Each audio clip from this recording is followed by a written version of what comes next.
Feeling like you need a change?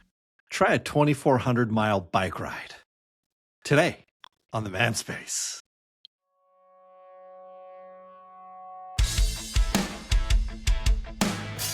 Welcome to the ManSpace podcast. We're your hosts, Doctors Matt Brown and Rob Porter, and clinical therapist Mike Porter. Oh, that's good. Nice. Welcome, spaceman. Did you hear that intro from Mike? That was a pitch. Feeling like it. I don't want to get too far ahead of myself. We need a little bit of banter. I was going to say, I had one persistent thought as I watched last night.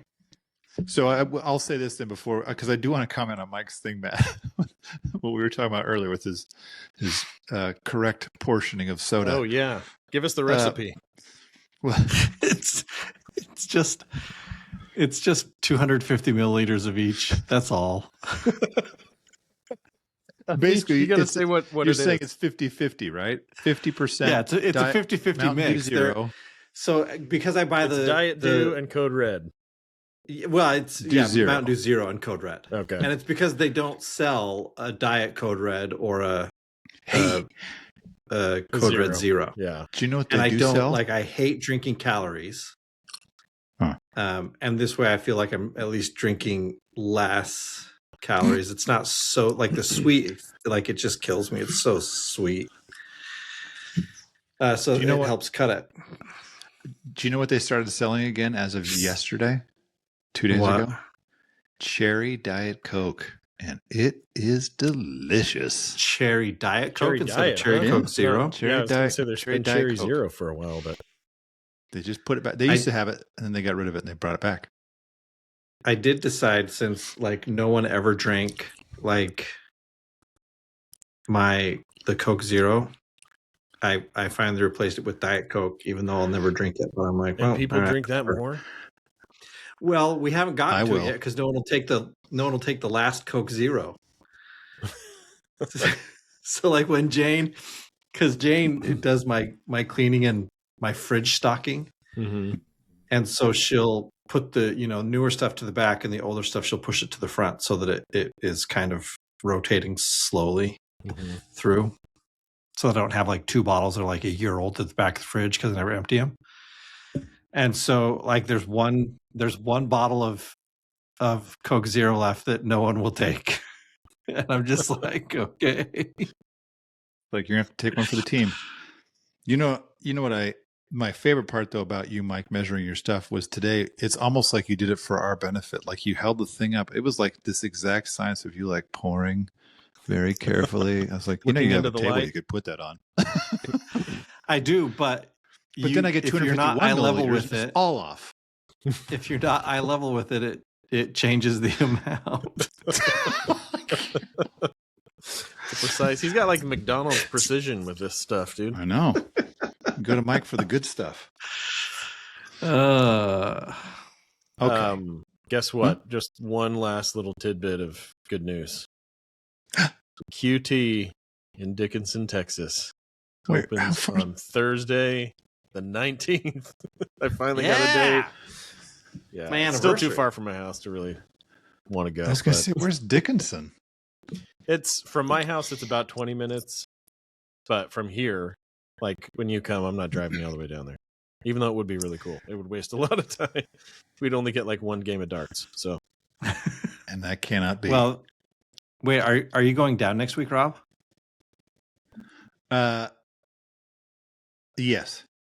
I do Yeah. think. See, that might be the week. Oh no, it won't be open. That'll be the day before it opens. yeah, I had to schedule at 3:00 next week, so Oh, you can't. we'll have to be done by record. 3 anyway. Oh, no, that's right. We're always done by 3. No, we can record. Oh, just our darts. Not usually when you guys travel. You usually will push it to 3:30 sometimes. well, maybe we will just But eat they won't be lunch open here yet. at my office. I'll make Rob a peanut butter and jelly sandwich.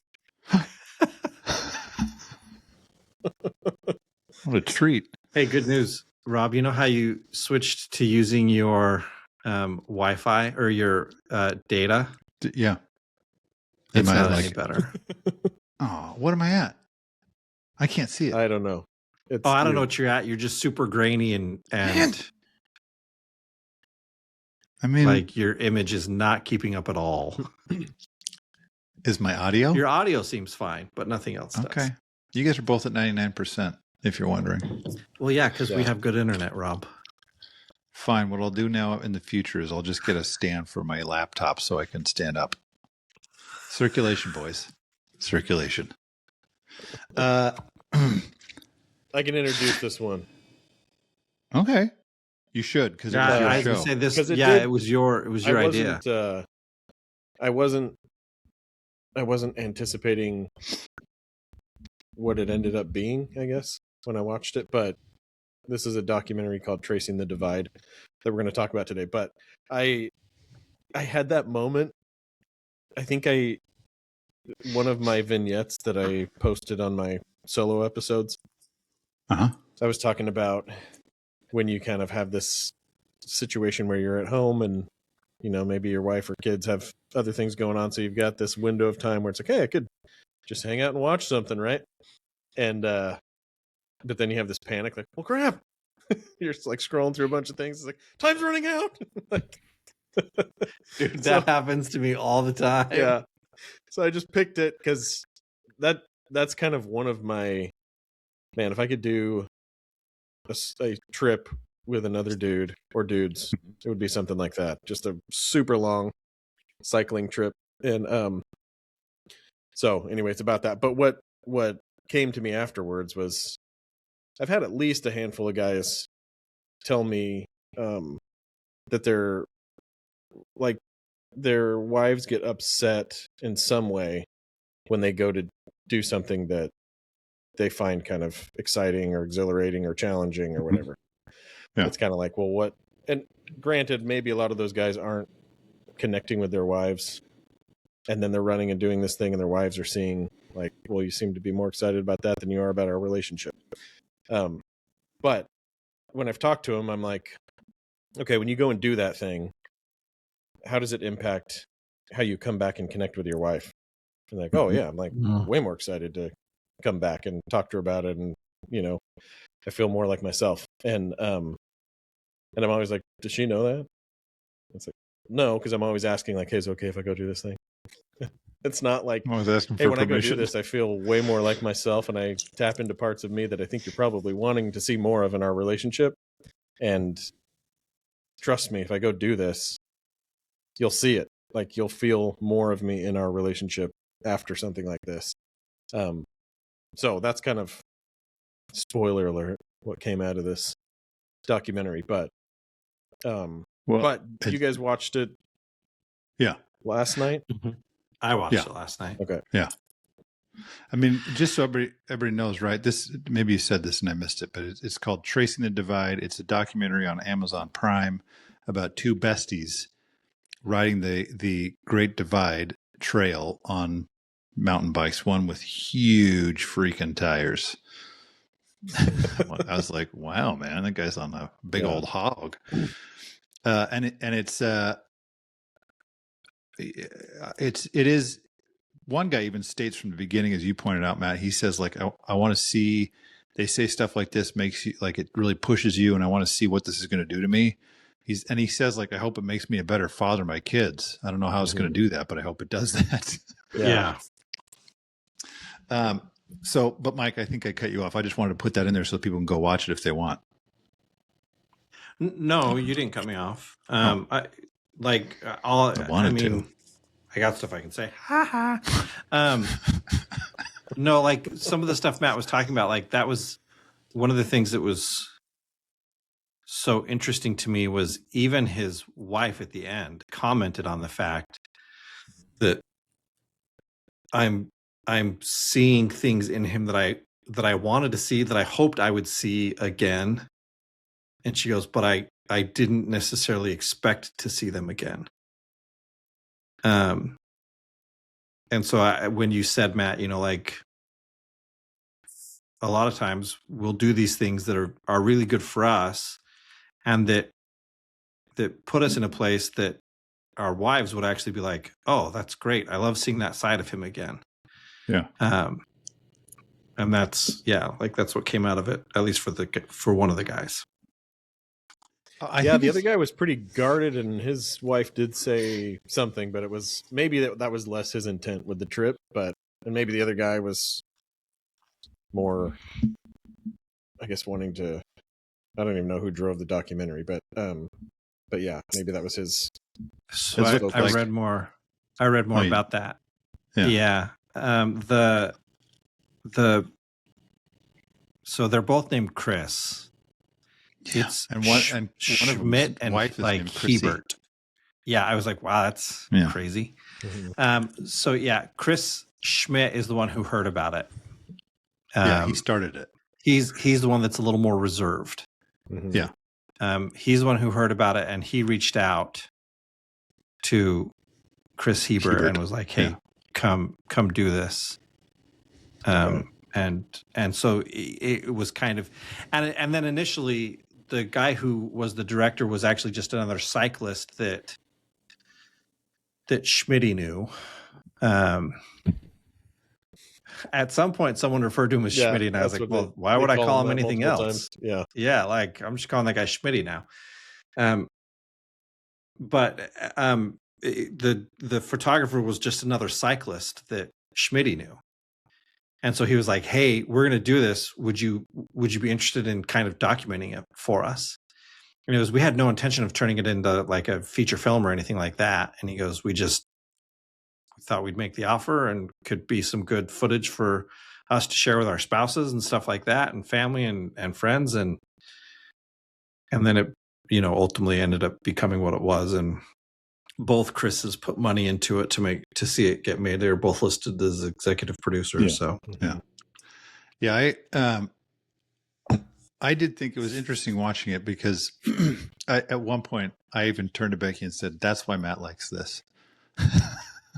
It's when Hebert he has that moment where he said, "I'm starting to feel like a kid again. Like, we're just doing stupid stuff and it's kind of fun." And because I thought about episodes we've done, and I actually just had a client this morning. We talked about this, like, what we've talked about, that men want to feel playful.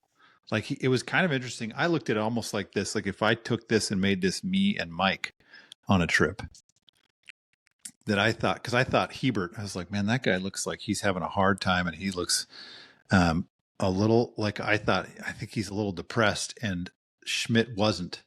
And Mike, you've talked so much more about your depression recently, and I thought, I'm the guy who'd be on the trip who's like, everyone's watching is like, that guy's guarded. He's not saying a dang word about himself. And I'm just going to be making fart jokes the whole way. And Mike's over there having these profound experiences.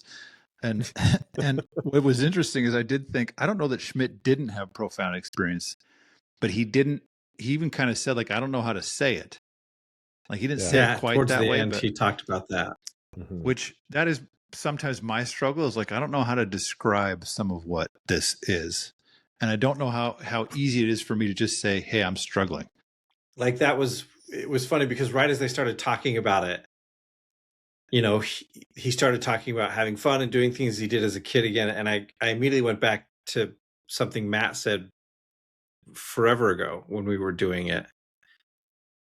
This idea that we've all kind of latched onto since, that as we like,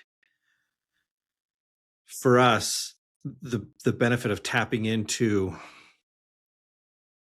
like that younger version of ourselves is because that's the last time we didn't worry about consequences and outcomes and judgment. We made the jokes. And so as often as our wives might roll their eyes at the fart jokes and the whatever, it still for us serves that purpose of reminding us, yeah, we don't have to be serious all the time. We can, and we can access the vulnerability of a kid. Yeah, that are much more willing to be vulnerable, I think.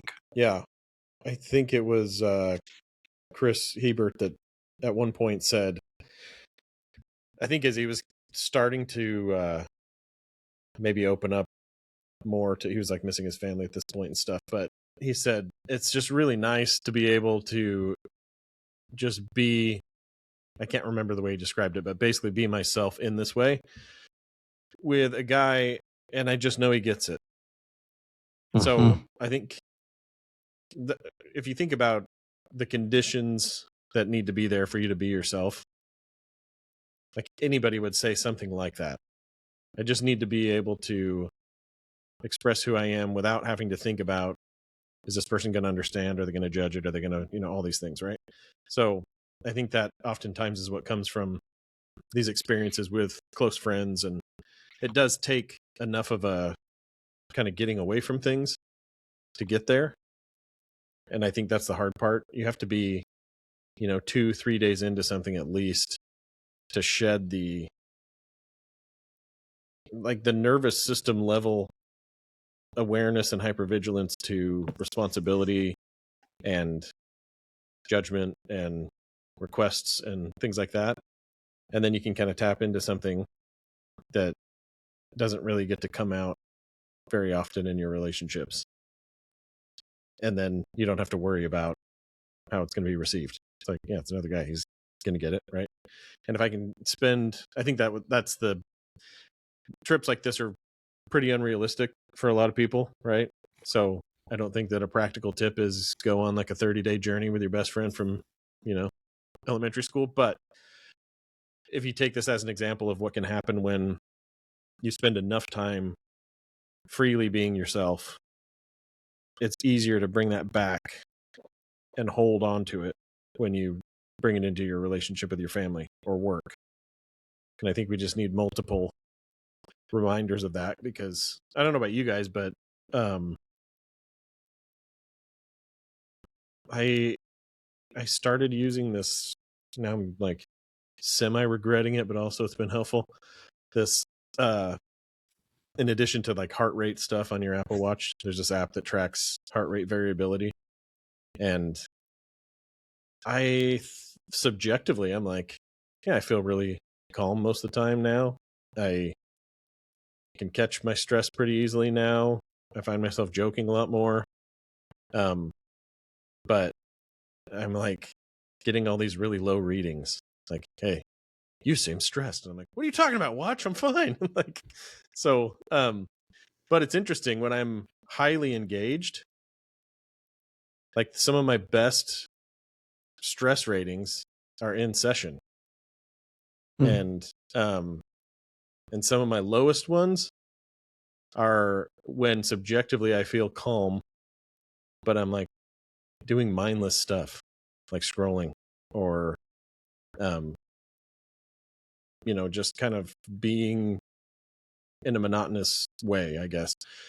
But then when I get active or start moving around and start like even just doing like I was cleaning out the garage and got a really good rating, right? Like, I don't know. It's weird to think your body's giving you signals all the time. I think high heart rate variability means I'm flexible, I'm open, I'm adaptive, right? So those are the conditions where I'm going to most likely be myself. And if I'm going down in that, I'm going more into kind of a rigid way of existing. And I think for a lot of guys, it's like I just have to lock myself into some sort of work mode or some sort of relationship mode or, parenting mode or whatever. And then I get to shut it all off instead of having access to a more vibrant version of yourself that you can bring to all of those scenarios and add a lot more good and enjoy the process a lot more. But I think that one line from him just really stood out to me that way, right? I can just be myself and I know he gets it.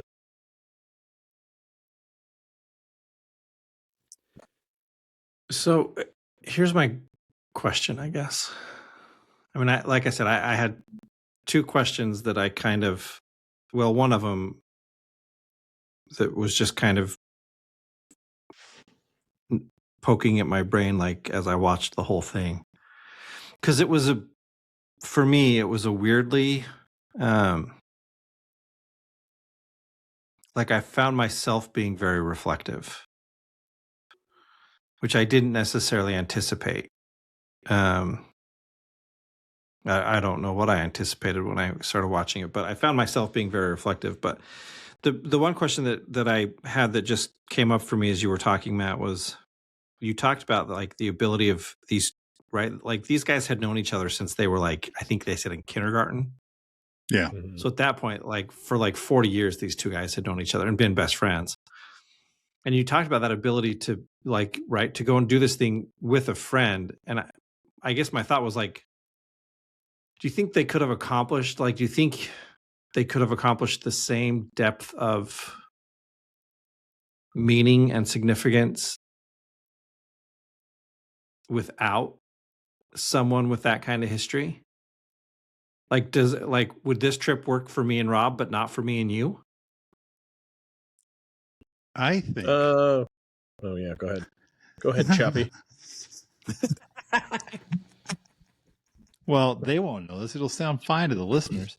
I think if you guys can understand this, I think it's not necessarily. I think you could reach that same level of depth with anybody. I think you're pushing yourself to your absolute limits over and over, and letting somebody else see that. I shouldn't say anybody, but like if you and Matt did it, I think it would push you to you would understand something totally different about your relationship than you had before, and about yourselves. And that would be true for me and you too. I just think I don't know that you could compare the two depths. I think either way, when humans get pushed to those levels, we're forced to kind of like see ourselves differently and understand ourselves differently, especially when you strip all this other stuff away. So to me, I think it totally could happen, regardless of who you went with, a deeper level anyway. Yeah, that is true. I think there's a guard that comes down, and that's kind of what he was saying. Is like, I feel this wall coming down. Mm-hmm. Yeah. Part of it, I think, is, being around somebody that you've known for a long time and you're doing something that you've both been looking forward to. But yeah, you're just like stripped bare because it's so challenging. And you see, maybe the difference would be, maybe if it were you and I, there would be less, maybe we'd move less easily into like conflict. Like when they're at the grocery store and he's like, I just hate all your freaking crap healthy food and I just want to go get some good stuff. And he's like, you'll be fine, man. Like that was the part that started to make me mad about Schmitty, is like, but then Me later too. it's like, I think you handle conflict with dismissal and humor. Mm-hmm. Yeah. And but it didn't have a negative impact on their relationship. They came together in their own way about it, but maybe we'd have less open conflict about things. Like, if one of us was getting tired, I doubt that the other one would be like, well, we're going anyway, man, suck it up. Like, we'd probably be like, all right, man, we can hang out. And, we'd maybe push a little bit less on each other. Yeah. Yeah. And I mean, at least to me, I think where like, with someone you've known as long as those two have known each other, I think you'd certainly get there quicker. Yeah. Right. Like, and it is funny, Matt, because like I've known you not as long as some other people in my life. But the nature of what we do, like you and I have talked about some things that I don't talk about with anyone else. Yeah. And so I think, yeah, like there is that aspect where it's like, yeah, it moves like that by its own, like the nature of what it is, it kind of pushes us into things. But I do think certainly the familiarity would allow someone to get to that vulnerable space much quicker. Mm-hmm. Yeah. I think what I think is like I found myself watching this, and I don't know if I no, I did feel reflective or in a different way, but man, I was watching this is like I want to go do that so bad, except well, I did want Mike, you're the cameraman, and me and Rob will be the cyclists. We'll fight over food. And I'll just sit back there with whatever I want all the time. And be like, Get a well, rescue van no, with guys, snacks. I'm You not can just be like, helping hey, you. guys. Because That was one thing as I was reading about stuff, the guy agreed to go, but strictly as a like videographer. Mhm. yeah, He's like, I will not be there to support you in any way. Mhm. yeah. Like if you're doing this, and I'm not. Yeah. I'm not your emergency vehicle. Well, that's Rob, like, side note, I think my favorite Yeah. part about doing it would be rolling up on random gas stations and getting roller dogs. Dude, Fountain. that's it. I was kind of hungry when I was watching it too. So every place I went to, I was like, "Oh my gosh, I'd get that and that and that." And they're eating McDonald's all day, every day. I was like, "Oh my gosh!" And there's no calorie gain. They're in constant deficit because they're burning Right. so much every Yeah. day. Yeah, I was going to say those guys had to have lost. You could tell by the end Decent they both looked weight, way yeah. skinnier than their after Yeah. interviews. Yeah. Yeah, where I was like, oh, you guys lost a bit of weight. But when I I really wanted to go do it. I really want to do that kind of stuff is really appealing to me, but also the idea of doing something that really pushes me to not different than a marathon. That does not appeal to me, but this kind of thing appeals to me. Becky was watching and she's like, you should do this with somebody because these guys aren't very funny. She's like, these guys are kind of boring. I was like, I mean, but Our farts would be on camera. but the thing that I really liked was the idea of going into something from Hebert with the idea of like, this will change me. How will this change me? Mm-hmm. And that to me was like, I thought I want that kind of experience. And I think actually more often than not, men in a normal way can have that experience. You don't have to ride the Great Divide. I think it can just be, I look for ways this can change me in my normal life. Yeah. So this is, I guess this was the question that was kind of poking at my brain the whole time. Because like watching it, I thought, holy crap, I want to do that.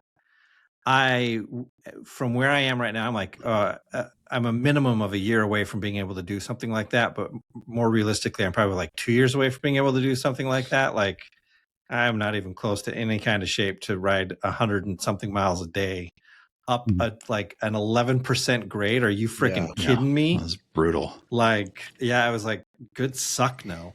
But I like the idea of it and that idea of pushing yourself. But then my thought was, and then it was the same thing. I was like, yeah, but I'm also a month off work. Yeah. Like, the three of us happen to work jobs where, yeah, we could take the month off work, except we don't have paid vacations. Mm-hmm. Like when we're not with clients, we're not making money.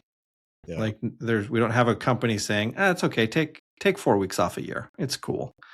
And so, like, and for a lot of people, that's just not a realistic. And it was a huge concern with both of these two in their, like, can we actually commit to this amount of time? Mm-hmm. Look at what we're asking our wives to do. Look at, right, like all of this. And so the question that kind of kept poking at me was like, what if you want the kind of change this guy was looking for, but you can't? Like, how do you get it? Like a lot of this made me think of of Comfort Crisis. And he went through, obviously his was 30 days in the Alaskan bush. Hunting the caribou. Yeah. And, and I like looking at it, I think, yeah. Like those were two, like these really hard, like it's great, but it also took them, like all of them happened to have things that were like, yeah, I can go do this for 30 days. It's fine. Mm-hmm. Well, what if I can't go do it for 30 days? I was thinking that because how can I achieve this kind of thing in a real world situation? Because for a lot of people, they're not going to be able to go do that kind of thing. Yeah. I was thinking because they didn't even do the full thing. You can go longer than that. Yeah. So yeah, it starts all the way up in Alberta. Yeah. I read and ends some in Mexico. I would pick like a max 2-week section of it Mhm. that I would really enjoy. Probably more the stuff further, on the front North. end. Yeah. Um, Not New Mexico. Yeah. But Hate Yeah, that 'cause- place. I was going to say, what kind of gas stations you going to get down there? Yeah, jeez. Dust so- covered ones. Sorry for any New Mexico listeners, but I remember when we lived in Lubbock, a lot of people going there, and is it the state motto or the tagline for the state is Land of enchantment. State, right? Land of Enchantment. Land of Yeah, Enchantment. Land of Yeah. Enchantment. And everybody's like, nope, it's the Land of Entrapment. But one thing that I think stood out also, and trips like this where you have people frequenting a trail or path or something like that tend to have communities that support it and are supported by it. But I think, man, what would it be like to just have a month, or 2 weeks where everybody you interact with is just happy to be there for you and you're happy to support Mhm. them. Like, where do we Yeah. get that type of experience? How much does that contribute to your wall coming down, right? Because it seems like so much of what you're doing is everybody's either stuck in this rat race together, and we're all in the same boat, but we're not really able to lean into the things that really matter as much, right? But just the basics, like, hey, you comfortable? Hey, we brought you something good to eat. Hey, and we're interested in who you are and your story, and I'm interested in getting to know you, and just those things that I think happen when you travel, that remind us that, oh yeah, the world's a good place, right? Like, people generally are good, and we take care of each other. We're bombarded all the time by all these stressors, so I think that also is a huge benefit of doing something like this. Yeah, that community thing, I thought that was one of the reasons I wanted to go do it. I was like, I want to see what that's like to Mhm.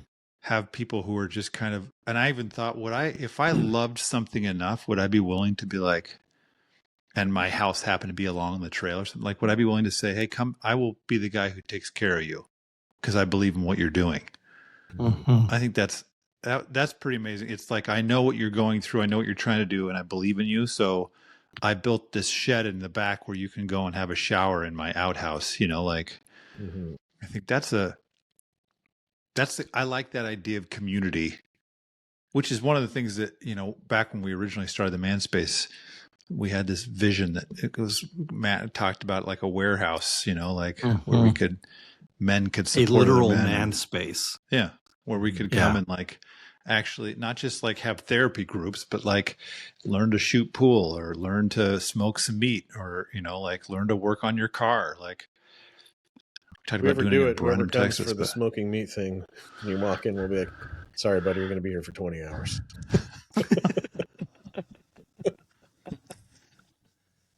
You are committed. But this is and maybe I'm jumping ahead a little too fast, but I think that was my tip for this, or my takeaway was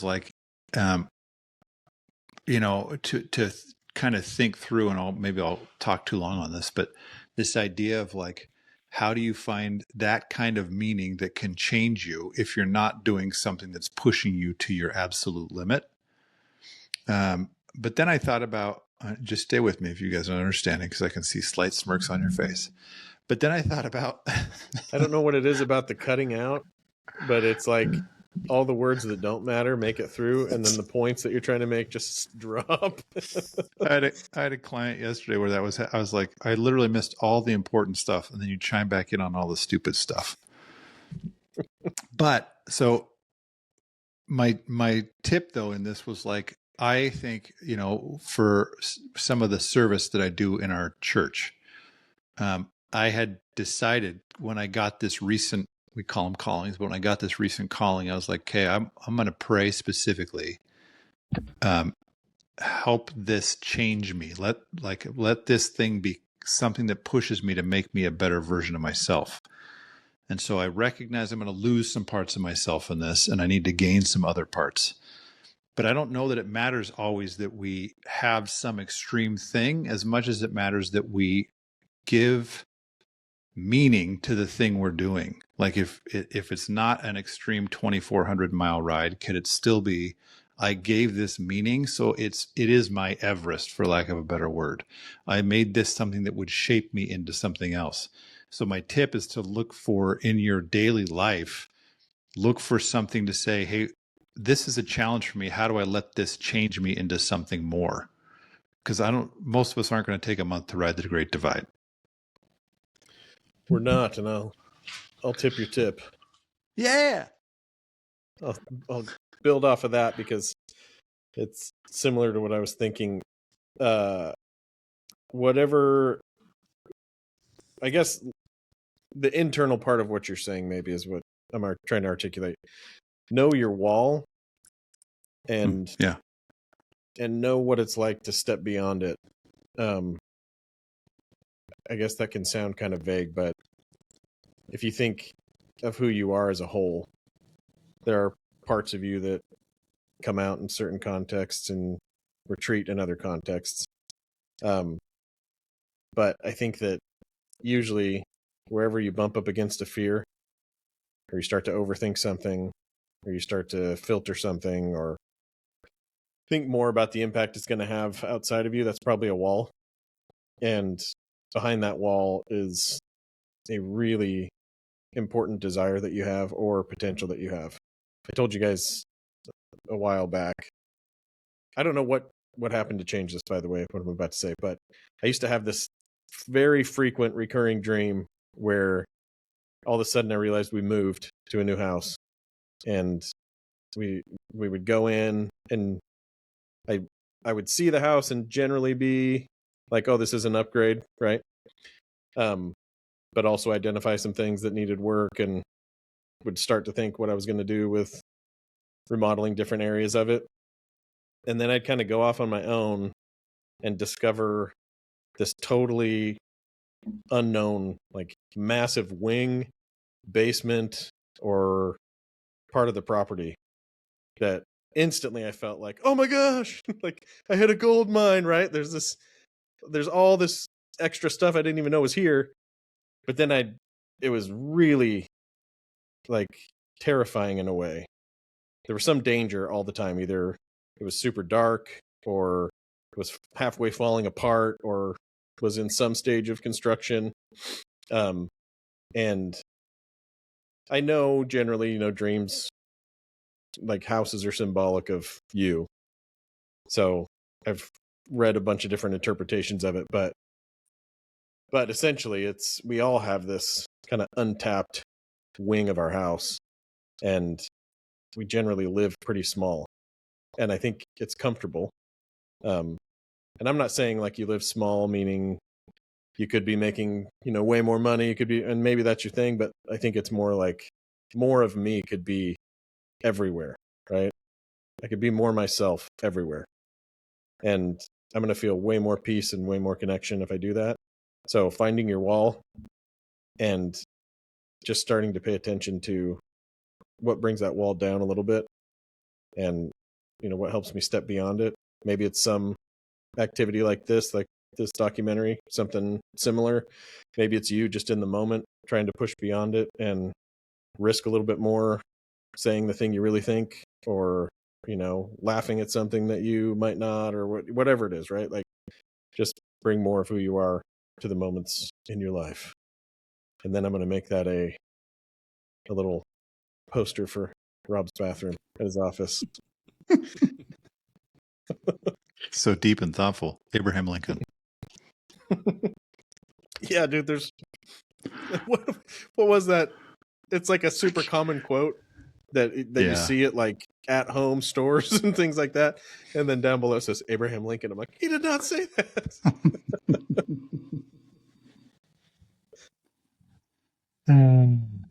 Mike, what's your takeaway or tip?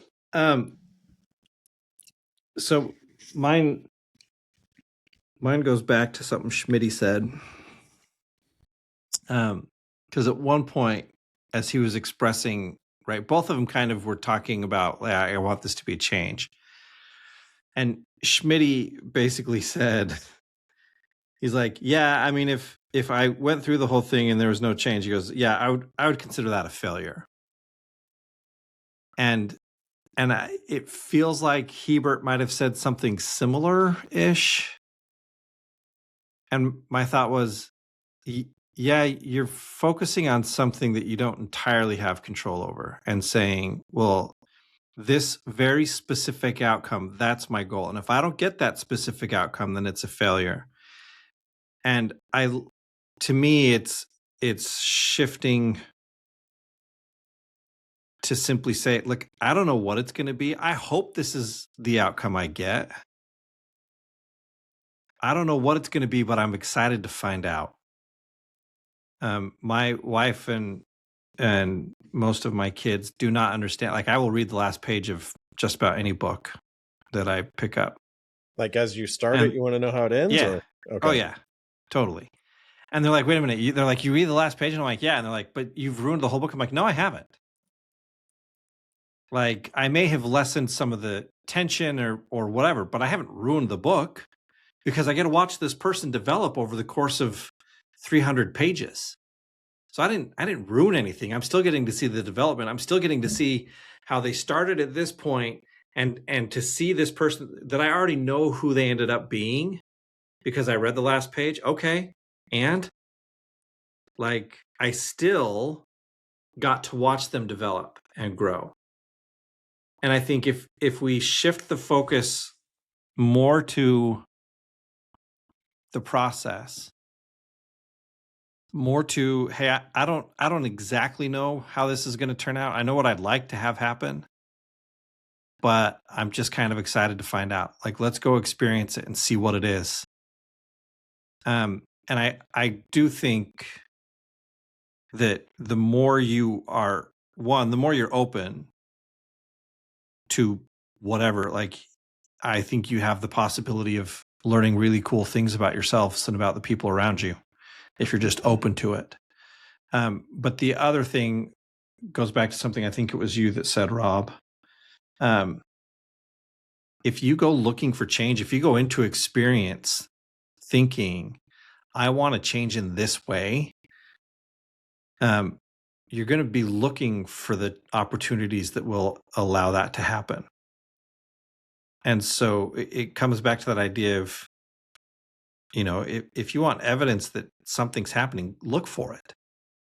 Look for evidence that it's taking place. Look for evidence that, like this guy going into it thinking, I really hope that I come out a better dad. I don't know how that'll happen, but I really hope I come out a better dad. Well, he's already gone into this thinking about his family. He's put himself in a position to achieve the thing he wants because he's already, before he's even started thinking about my family. And so I think, yeah, of course he's going to find evidence. And of course he's going to find opportunities to have that shift happen because he's gone into it looking for it. But then, like I said, the idea of just being open to whatever the outcome is, that I think that's my tip. 3 tips. 3 tips. It's a tri-tip. Yeah. There you go. Those are good.